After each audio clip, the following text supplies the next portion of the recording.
आज हम हमारे थी भाग 3 में, ये भाग फर्स्ट है 8th क्लास का, उसका चैप्टर लेते हैं। सेकंड, व्यापार से साम्राज्य तक कंपनी की सत्ता स्थापित होती, यानी हम कंपनी ईस्ट इंडिया कंपनी के बारे में पढ़ेंगे कि वो कैसे यहाँ व्यापार करने के लिए आए और उसके बाद में उन्होंने अपना नवाब यहाँ के वो बन गए, यहाँ उन्होंने अपनी सत्ता स्थापित कर ली। सबसे पहले अगर हम बात करते हैं 1600 ईस्वी में ईस्ट इंडिया कंपनी ने जो महारानी थी एलिजाबेथ, उससे चार्टर पर साइन करवाए, इजाज़त ली भारत में व्यापार करने के लिए, यानी ईस्ट इंडिया कंपनी को भारत में व्यापार करने का एकाधिकार मिल गया। यानी अन्य जो उस समय प्रतिस्पर्धा थी, जो वाणिज्यिक कंपनियां थी, वाणिज्यिक कंपनियां मतलब कि जो लाभ कमाने के उद्देश्य से भारत में आई थी, पुर्तगाली आ गए थे उस समय, डच आ गए थे और फ्रांसीसी भी आ गए थे। ये सभी भारत से रेशम और जो मसाले हैं वो सस्ते दामों पर खरीद के यूरोप महाद्वीप में अपने देशों में महंगे दामों पर बेचकर लाभ कमाना चाहते थे, व्यापार करना चाहते थे। लेकिन इन सबकी प्रतिस्पर्धा ने इनका व्यापार जो लाभ है वो कम कर दिया। सबसे पहले अगर हम बात करते हैं वास्को डी गामा की, तो 1498 ईस्वी में वास्को डी गामा भारत आए और उन्होंने उस समय अगर मैप में हम देखते हैं तो ये अफ्रीका महाद्वीप है और अफ्रीका महाद्वीप से होते हुए यहाँ पर जो स्वेज नहर है ये इस समय बंद थी, स्वेज नहर का कोई अस्तित्व नहीं था। और यहाँ पर जो पनामा नहर है उसका भी उस समय कोई अस्तित्व नहीं था। तो यहाँ से जो इंग्लैंड और पुर्तगाल से जो लोग आए वो यहाँ प्रशांत महासागर को पार करते हुए आगे की तरफ निकले वो, और यहाँ केप ऑफ गुड होप यानी जो हिंद महासागर है उसको पार करते हुए आगे की तरफ बढ़े और वो भारत में, या तो वो भारत में इधर मद्रास साइड और या फिर बंगाल की तरफ एंट्री करके भारत की तरफ आए। यानी ये रास्ता लंबा पड़ता था।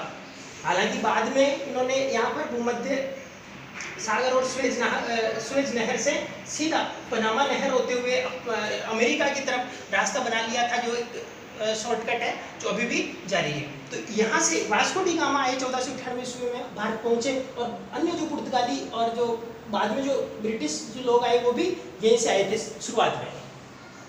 तो इन सभी वाणिज्यिक कंपनियों में प्रतिस्पर्धा चलती थी।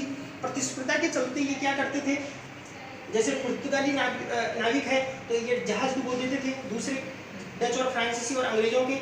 तो लास्ट में जाकर ये सारी जो कंपनियां हैं वो प्रतिस्पर्धा में पिछड़ गई और ईस्ट इंडिया कंपनी ने भारत में मुगल शासक जो 1707 तक रहे औरंगजेब से इन्होंने यहाँ पर व्यापार करने का अधिकार प्राप्त कर लिया। और कुछ इन्होंने क्षेत्र जहाँ ये व्यापार करते थे वो क्षेत्र इन्होंने, जैसे बंगाल, और बंगाल का जो क्षेत्र है वर्तमान का कोलकाता और उसका आसपास का एरिया, वहाँ उन्होंने अधिकार प्राप्त कर लिया कि यहाँ पर व्यापार कर सकते हैं और कोई भी शुल्क ये जमा नहीं कराएंगे।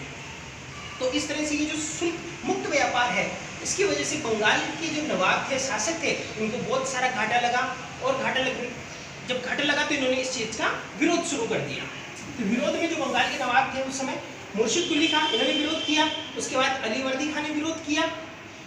और अगर हम दूसरी तरफ दिल्ली के शासकों की बात करते हैं तो औरंगजेब की उस समय मृत्यु हो गई थी। तो जो ईस्ट इंडिया कंपनी है और ये यहाँ पर बहुत ज़्यादा शक्तिशाली हो गई, और ईस्ट इंडिया कंपनी के अलावा भी जो अंग्रेज व्यापारी है वो भी टैक्स नहीं देते थे। तो बंगाल की आर्थिक स्थिति खराब हो गई। उस समय यहाँ सिराजुद्दौला आ गए। परिणाम स्वरूप सिराजुद्दौला और अंग्रेजों के बीच में युद्ध, प्रथम जो युद्ध कहा जाता है जहाँ से अंग्रेज यहाँ पावरफुल हो गए, प्लासी का युद्ध हुआ।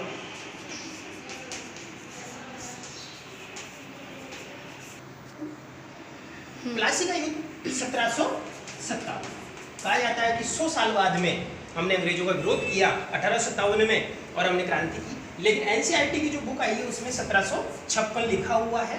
तो दोनों चीज़ें हम ध्यान में रखेंगे कि बुक में ये है, एनसीईआरटी वाली बुक में, वैसे अपन ने 1757 पढ़ा हुआ है। तो प्लासी का जो युद्ध है वो सिराजुद्दौला के बीच में, और उस समय क्लाइव जो गवर्नर जनरल था उसके बीच में ये युद्ध हुआ।